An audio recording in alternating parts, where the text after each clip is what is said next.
শুধু বিনোদনই নয়, শিক্ষা ও মূল্যবোধই হোক সংস্কৃতি চর্চার ভিত্তি। এই স্লোগানকে সামনে রেখে সুস্থ সংস্কৃতি গড়ে তোলায় নিরলস কাজ করে যাচ্ছে মাটি সাংস্কৃতিক গোষ্ঠী।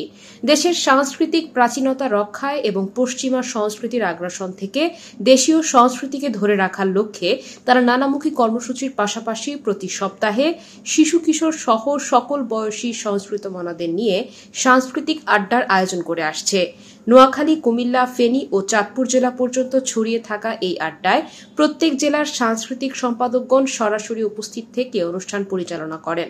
আড্ডায় শিল্প ও সংস্কৃতির নানা বিষয় আলোচিত হয়। ইসলামের সঙ্গে সংস্কৃতি চর্চার সম্পর্ক, বাংলার নিজস্ব সাংস্কৃতিক ঐতিহ্য ও সংস্কৃতি দিয়ে সমাজে বিপ্লব ঘটানোর ভূমিকা নিয়েও গভীর আলোচনা হয়। পশ্চিমা অপসংস্কৃতির বিরূপ প্রভাব ও তার ধ্বংসাত্মক দিক সম্পর্কে সবাইকে সচেতন করাও আড্ডার এক গুরুত্বপূর্ণ অঙ্গ। শুধু আলোচনা নয়, আড্ডায় থাকে সঙ্গীত পরিবেশন, কবিতা পাঠ, ছড়া ও গল্পকথন। কেউ নিজের লেখা অথবা বিখ্যাত লেখকের কবিতা পড়েন, আবার কেউ বিশিষ্ট শিল্পী সাহিত্যিকদের অভিজ্ঞতা শেয়ার করেন। পাশাপাশি সমাজের নানা অসঙ্গতি তুলে ধরে হাস্যরসাত্মক নাটিকাও পরিবেশিত হয়, যা পরিবেশনায় নতুন মাত্রা যোগ করে। আয়োজকরা বিশ্বাস করেন এই সাংস্কৃতিক আড্ডা সুস্থ সংস্কৃতি চর্চায় এক গুরুত্বপূর্ণ বিপ্লব ঘটাতে সক্ষম হবে।